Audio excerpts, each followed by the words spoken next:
In today's tutorial, let's do the Simple Texture Crochet Scarf together, and this is featuring Caron Cakes Yarn. Welcome back to the Crochet Crowd. I'm your host Mikey. Today we're going to work on the Simple Texture Crochet Scarf together. This is a free pattern featured on michaels.com, and I'll have a free link for you in order to access this. This is a really easy to do scarf, and most of the Caron Cakes scarves that we've seen are actually using this particular stitching technique, and it turns out really quite nice.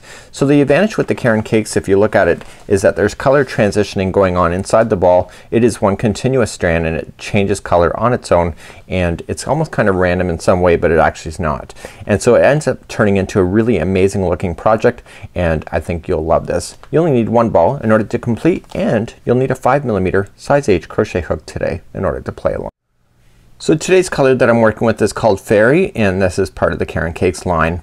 So we're going to chain up 36 to begin, and that is your starting chain. Create a slip knot. Remember that it never counts as one. So just chain 36. So 1, 2, 3, 4, and 5. Please go all the way to 36 for me, and I'll see you back here in just a moment. So let's do your foundation row together. So we're gonna create this, and we need to create spaces, chain 1 spaces, and this whole particular project works like this. So we need to do the foundation row to get this pattern started. So let's go second chain from the hook. So just looking under the hook, so 1 and 2, turn it around and get the back loop only, and I want you to single crochet. Now I want you to chain 1 and skip the next chain. See how it's turned over now that you turned the first one, and go to the second and just single crochet. Okay, that's all it is. So chain 1, skip 1 chain, go to the second chain over, and single crochet. So chain 1, skip 1, and single crochet into the next. Please do that all the way across your chain. When you get to the other side of the chain, if your stitch counts are right, you're gonna chain 1, skip 1, and the very final will be a single crochet. So that is your foundation row. So what's happened now is that you've got your single crochets followed in by chain 1 spaces, and we're gonna be playing within those spaces. So let's move along to round 1, or rows 1 and 2, and those are a repeat pattern for the remainder of your scarf. So let's turn our work. So rows 1 and 2 are different from each other, and that's because of the chain 1 spaces that we're leaving behind. So whenever we start row number 1, which is right now, is that we're gonna chain up 1, and we're gonna do 1 single crochet right directly underneath into the other single crochet, and we're going to single crochet right into this chain 1 space, and then we're gonna start the pattern as usual. So we're gonna chain 1 now, and then skip to the next chain 1 space and single crochet, and we're gonna do that all the way across. So chain 1, skip that one, and go right to the next chain 1 space. So what's gonna happen is that the spaces in the very beginning of the rows and the end of the rows change position each and every time, every other row. So we just have to be paying attention to where we're starting, and honestly once you get this in your brain, you're gonna be able to see what to do anyway, and so you won't have to look back at the pattern very often. So just continue along right to the end of this particular row, and this is row number 1. So as you come up all the way to the other side, this is row number 1. It's gonna be slightly different on this side. So you're gonna go to the next chain 1 space, which is the last one right before the end, and you're gonna single crochet, but you're not at the end. You got one more to go, and you're just gonna single crochet into the final single crochet, just like that. Okay, so row number 1, just think of it that you got 2 single crochets in a row before you start in the chain 1 playing spaces.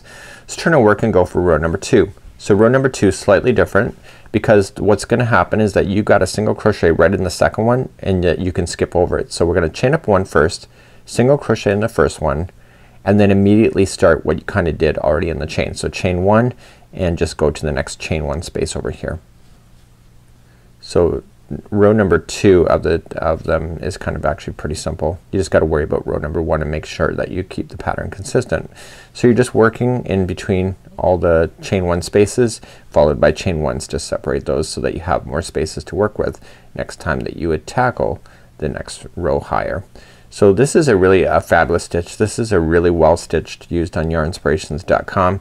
It's heavily used in a lot of projects generally because it looks really good. It has some stretching power, and it actually speeds you up in time as well, and it looks really quite amazing. So let me get you to the end, and I'm about to be there in just a moment anyway, so I might as well keep talking. I don't know any good jokes, I'm sorry. I'm not a joke teller. Okay, so chain 1, and I'm coming up to the end of this pretty soon. Daniel has done this stitch more times than I can count. And so as you come up to the end, you just got to be able to identify what you're looking at. So I got one more chain one space left, and then look, I got 2 single crochets in a row, so I got to chain up 1, skip over that single crochet, and just single crochet right into the end. And that's what it looks like at this moment. So let's turn our work and go for row number 1 again. So you remember what to do with row number 1? Let me repeat that. Chain up 1, single crochet into the very first. You have a chain 1 space right is next. You're gonna have to put a single crochet in there, and then chain 1, and then jump to the next single crochet space, or chain 1 space, sorry. And you keep doing that all the way.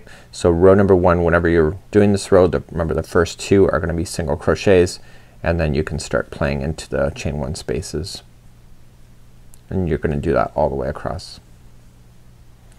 Okay, and let me just take you to the end of this row now. So I'm coming up to the end of repeating row number 1 again. I go into the last chain 1 space, and then I just single crochet into the last stitch, so I don't chain 1 after that. Let's turn our work repeating row number 2 once again just to show you. So chain up 1, 1 single crochet in the first one, we chain 1, skip over the next single crochet and go right for the chain 1 space, and then just continue to move along like that all the way across. So all you just need to do is keep going back and forth. The color transitions that you see that the models are wearing is actually from the yarn itself. So as I'm looking over, I'm gonna be done this yarn in about an inch or 2, and then I will be switching over to a different color. So when I say yarn, I mean this color.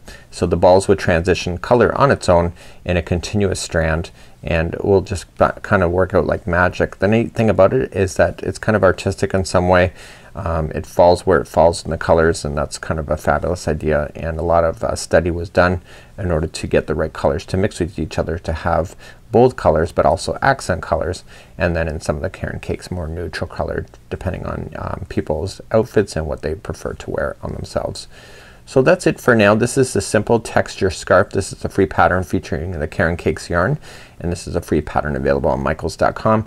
This is the end of row number 2, so I skip over this second single crochet and go right for the last one in order to finish that. So that's it for now. Please enjoy this free pattern, and until next time, I'm Mikey on behalf of thecrochetcrowd.com. See ya. Bye bye.